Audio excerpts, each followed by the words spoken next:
A professora Ana sempre amou trabalhar com crianças pequenas. Era uma profissão cansativa, mas recompensadora. As aulas de artes, em particular, eram suas preferidas. Ela acreditava que os desenhos mostravam muito mais do que as palavras poderiam revelar sobre as mentes dos pequenos. Mas naquele ano, algo na turma de Ana estava fora do comum. Tudo começou com Sofia, uma garotinha de 6 anos, quieta, tímida e sempre afastada dos colegas. Enquanto os outros desenhavam casinhas com telhados vermelhos e jardins cheios de flores, os desenhos de Sofia eram perturbadores. Ela desenhava sempre a mesma figura. Um homem alto, magro, de terno preto e sem rosto, parado atrás de crianças.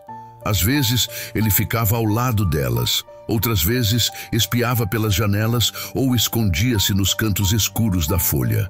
Um dia, durante a aula, Ana não aguentou mais e perguntou: Sofia, quem é esse homem nos seus desenhos? A menina olhou para ela com seus grandes olhos castanhos e respondeu com um sussurro: ele está aqui. Aqui onde? Perguntou Ana, tentando parecer tranquila. Sofia levantou a mão lentamente e apontou para o canto mais escuro da sala. Ana olhou, mas não havia nada ali. Só um vazio sombrio que parecia mais escuro do que o resto do ambiente. A professora tentou ignorar, mas aquilo começou a incomodá-la. Nos dias seguintes, outros alunos começaram a desenhar o mesmo homem. Ana folheava os papéis no final do dia e percebia as figuras idênticas, feitas por crianças diferentes. Em um desenho, o homem sem rosto aparecia parado na janela de uma casa. Em outro, ele surgia no fundo de um parque onde as crianças brincavam. Preocupada, Ana marcou reuniões com os pais, mas muitos ignoraram a situação. É só imaginação infantil, professora, não se preocupe, diziam eles. À medida que os dias passavam, coisas estranhas começaram a acontecer na escola. Ana sentia que algo estava errado. Certa tarde, enquanto arrumava os materiais sozinha, ouviu passos leves no corredor vazio. Ela se aproximou da porta e espiou pelo vidro. Não havia ninguém. Então, ao voltar para sua mesa, encontrou um papel sobre ela que não estava ali antes. O desenho era dela mesma sentada na cadeira, com o homem sem rosto parado atrás dela. O coração de Ana disparou. Ela começou a se sentir observada o tempo todo. Objetos caíam sem motivo, sombras se moviam no canto dos olhos e o ambiente parecia sempre gelado, como se uma presença invisível estivesse ali. Naquela noite, Ana resolveu investigar. Vasculhando os arquivos antigos da escola, ela encontrou um diário antigo. Era de uma criança que estudara ali nos anos 1960. As páginas estavam cheias de rabiscos frenéticos e em todas elas o homem sem rosto aparecia. A última página, porém, trouxe arrepios. Ele fica mais forte quando você acredita nele. Não olhe. Ana fechou o diário com as mãos trêmulas e foi para casa. A escola parecia diferente naquela noite, como se a própria escuridão a estivesse devorando. Deitada na cama, ela tentou dormir, mas acordou no meio da noite, sentindo um peso terrível sobre o peito. A luz do abajur tremeluziu, e quando ela abriu os olhos, viu a silhueta de um homem alto parado no canto do quarto. Ele não tinha rosto, não se moveu, apenas ficou ali, observando. Na manhã seguinte, Ana não apareceu na escola. Os alunos foram recebidos por outra professora substituta. Sofia, sentada no fundo da sala, desenhava tranquilamente. Era o homem sem rosto, agora segurando a mão de uma mulher de cabelos longos e óculos. Ana.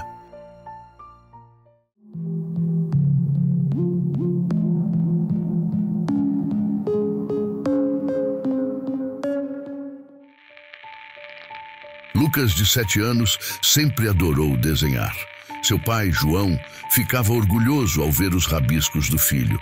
Eram desenhos alegres, dinossauros, carros, monstros engraçados. Mas um dia, Lucas começou a desenhar algo diferente. Era uma casa velha, de 2 andares, com janelas quebradas, paredes rachadas e uma porta vermelha. "De onde você tirou essa ideia?" perguntou João. "Ela veio nos meus sonhos", respondeu o menino. A casa fala comigo. Os primeiros desenhos pareceram inofensivos, mas à medida que Lucas continuava, os detalhes se tornavam mais realistas. A casa parecia quase uma fotografia desenhada a lápis, e havia algo mais. Figuras sombrias começavam a aparecer nas janelas. Sombras com olhos vazios que pareciam observar quem olhasse o papel. Uma noite, Lucas acordou gritando.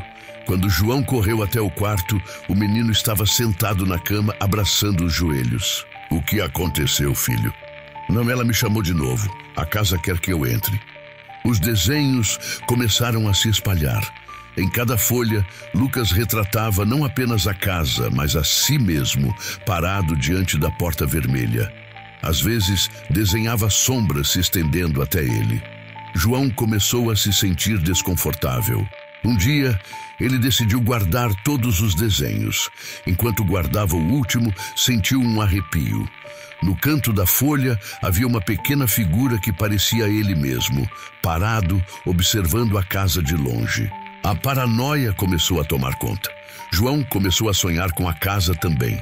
Sempre a mesma visão.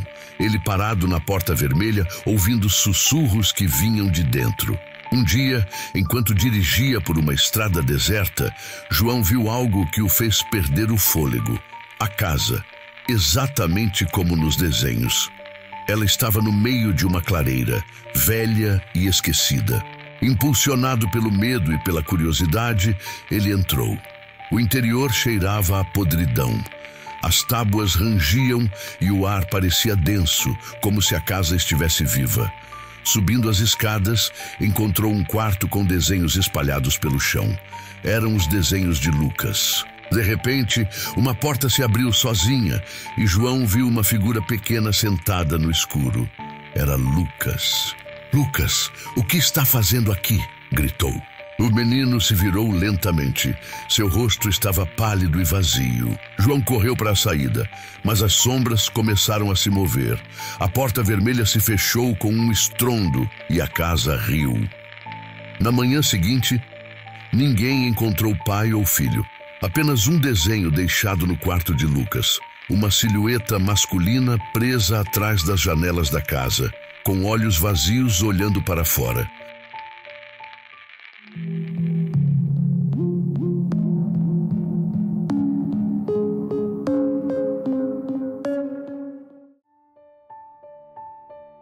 Mariana, uma menina de 5 anos, desenhava um boneco de pano chamado Bilu. No início, a mãe achou fofo, mas os desenhos começaram a mudar. Bilu se tornava mais nítido, como se Mariana estivesse copiando um modelo real. Ela dizia: ele brinca comigo à noite." Logo, coisas estranhas começaram a acontecer. Objetos desapareciam, arranhões surgiam no chão e Mariana ficava acordada, sussurrando. Uma noite, Camila acordou ao som de risadinhas. Ela entrou no quarto e encontrou Mariana de pé no escuro. "Ele disse que gosta de você, mamãe." Quando tentou queimar os desenhos, ouviu uma voz fina. Na manhã seguinte, Camila encontrou um desenho. Era ela dormindo, com Bilu parado ao lado da cama segurando uma faca. "E por que está fazendo isso?" Naquela noite, Camila acordou novamente. Algo pequeno rastejava pelo chão do quarto. Quando olhou, viu um boneco de pano do tamanho de uma criança, olhando para ela com olhos negros costurados. Ela gritou, mas ninguém a ouviu. Na manhã seguinte, Mariana desenhou algo novo, ela mesma segurando Bilu. E ao fundo, a figura desesperada de sua mãe, com olhos de puro terror.